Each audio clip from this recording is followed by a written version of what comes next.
How's it hanging, dudes? My name is Sean. Welcome back to Brutal Games and another Cyberpunk 2077 video.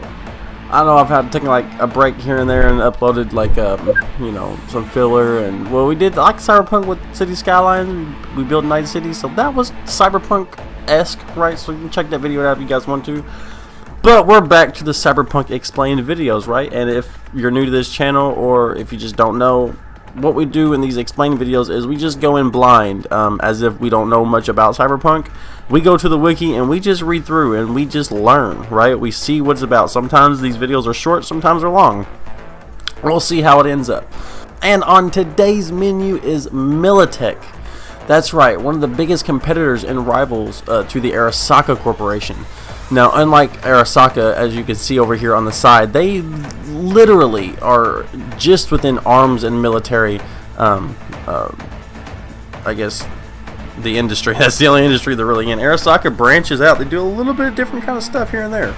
But Militech, as you can see, is literally arms manufacturing, military vehicle production, mercenary contracting. They were founded in 1996, restructured sometime after 2000. Founder is Antonio Lucchesi, I think that's how it's pronounced. Headquarters is Washington, D.C. Of course, you know, we got this huge, nice Militech tower in Night City that we're going to be playing in on the coast of California, right? On the New Republic. Anyway, let's see here. Key people. You can check that out if you guys want to. And my phone's going off. Let me just go ahead and turn that down. Employees over 400,000 as of 2020. Woo-wee. 432 billion euro dollars is their value. Holy cow, boy, they are a powerhouse. That's as of 2020, right? We can only imagine what they are now. So let's go ahead and jump right in. I have a quote from Corporation Report 2020 Volume 2. Militech continues to be a dominating force in military hardware manufacturing. Under the leadership of the capable General Donald Lundy, retired, and the technically brilliant Antonio Lucchesi, who not only still designs but supervises the recruitment of a new generation of talented young designers and engineers. Militech continues to flourish and grow. Here's a brief synopsis. Militech International Armaments is a mega corporation specializing in weapons manufacturing and private military contracting.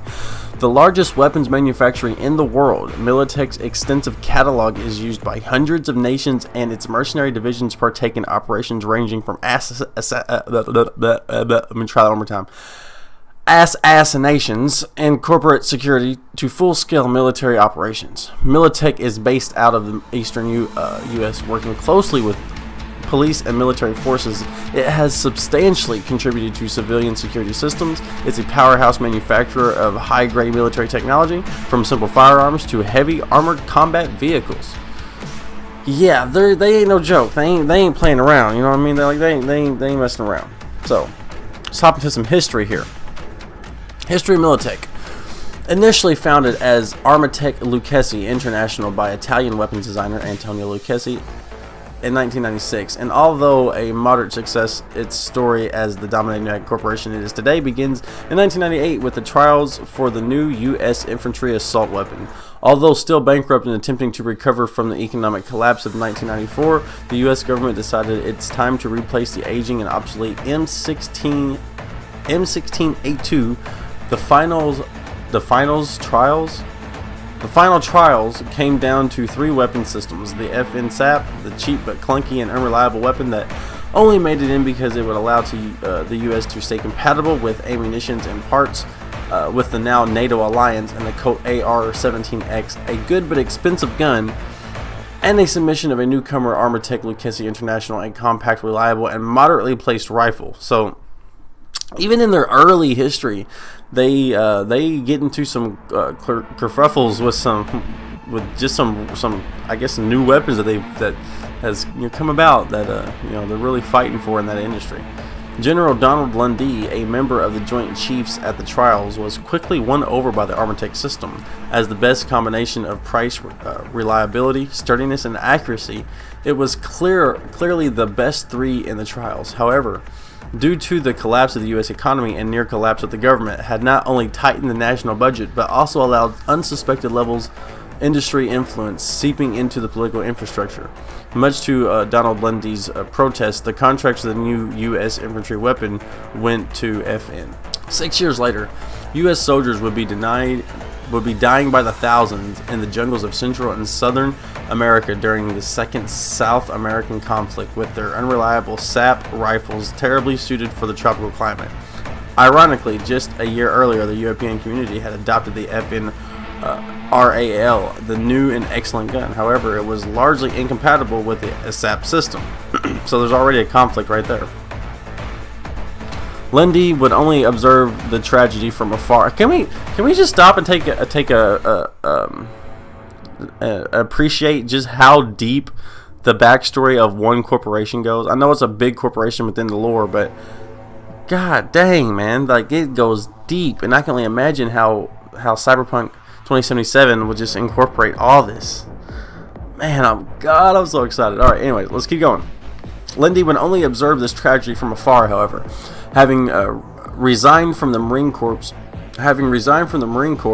shortly after the trials to become the CEO of Militech at the request of Lucchesi. Being a former Pentagon chief, he greatly understood the modern military-industrial complex and how many of the older military contracting corporations had become incredibly bureaucratically top-heavy, with shoddy and overpriced products that only sold through contractual inertia alone. It was this environment that Lundy saw the opportunity for streamlined, efficient military manufacturer, producing high-quality, modern equipment at competitive prices, and able to. I'm sorry, guys. Some of this. That's why it's so hard for me to read this. Is someone needs to edit this, really. So, at competitive prices and able to sell its technology anywhere in the world, regardless of political convention. It was this pitch, coupled with Lucchesi's brilliance in weapons design, that allowed Militech to acquire the capital needed to propel the company into a period of rapid expansion. With the new world prominence and visibility came a new name, Militech Arms International. Oh man, so that's how the company was just born, right? So there's just the full backstory right there. Oh man, I love this. The game's not even out. I love it. You know what I mean? Like, you can get back and play the tabletop game. You know what I'm saying? The company's first major success came in 2004, when, after the disaster that was the Central American Wars, the U.S. finally scraped the sap and began new trials for a new standard weapon. The final choice was Militech's Ronin light assault rifle, and shortly afterwards, they also won the military sidearm contract. Thanks to this, Militech weapons were sold in vast quantities to nations and corporations around the globe, and at the same time, Militech had begun development in heavy weapons, artillery vehicles, and aircraft systems to greatly expand their catalog, which, coupled with the moderate prices and excellent product quality, would enable the company to win several key contracts and from more established manufacturers still operating after the economic collapse. And by the mid-teens, Militech was the largest defense contractor in the United States and several other countries, as well as corporations, which allowed the company to buy up several competitors and utilize their designers and resources. So they just paved their way, carved their way right into the world, didn't they? So if you guys want, you can pause the video right here and read through these notable employees. There's quite a few there, and it just breaks down who is who: Donald Lundy, Antonio Lucchesi, stuff like that, and a few others you might want to know about. Maybe they might appear in like this lady right here, Meredith Stout. Yeah, she's the one featured in Cyberpunk 2077 E3 demo. So you know what I'm saying? Like it's important. It's important. Pause on that and read that. So there's a few key facilities. There's a Virginia headquarters across from the Potomac from Washington, D.C., located a few hundred meters from the headquarters. The Lazarus Group, standing 82 stories tall. Whoa. So it goes into the architecture a little bit. They have small arms and research development. Militech's research facility is located near Norfolk, Virginia, compared to more specialized locations across the globe. See, now this is how I'm wondering how they reconcile this within Cyberpunk 2077, because I know like the United States is carved up into different territories, so I just wonder how well they all cooperate. So like they got quite a few weapons here. One day we'll make a video just about weapons. You know what I mean? Just Militech weapons. That would be pretty legit, wouldn't it? Just going through some weapons and seeing some of that stuff. Oh my god. We have a special projects department 3 kilometers from the Proving Grounds corporate village in solitary squat building with tinted windows and a featureless gray paint job. This is the location of Special Projects Department, where Militech's most advanced research takes place. It's extending 10 stories below ground. The SPD is bristling with defense systems and houses biomedical, computer, and chemistry labs, a sophisticated fabrication area, research surgery ORs, testing areas, and a living facility for up to 200 personnel. Ooh, I wonder if they'll move that to California. That'd be nice, because of course, you know, they're allowed to move things around and do some different stuff within the Cyberpunk 2077. So, oh man, Special Projects Department. That's probably how you get like the that one robot that we seen in the 48-minute demo. Oh my God, I can't wait for Cyberpunk 2077, guys. This is like, I'm fanboying out too much in this video. I'm sorry. This last part of the video is going to be just like, it's nothing. You know what I mean? I'm gushing. Oh, yes. So, please, go to the Cyberpunk wiki page and just read to your heart's content. Learn as much as you can possibly learn. I highly recommend that. There's no reason why you shouldn't. All the information you need for Cyberpunk is here. It's pretty easily, I don't want to say it's easy to read, but it's easily accessible, right? And if you spit wild monkeys in the face, make sure you like and subscribe. And until next time, piss off. 2 to the 1, 1 to the 3. I like good pussy and I like good trees. Smoke so much weed you wouldn't believe, and I get more ass than a toilet seat. 3 to the 1, 1 to the 3. I met a bad bitch last night in the D. Let me tell you how I made her leave with me. Conversation and Hennessy. I head to the motherfucking mountaintop.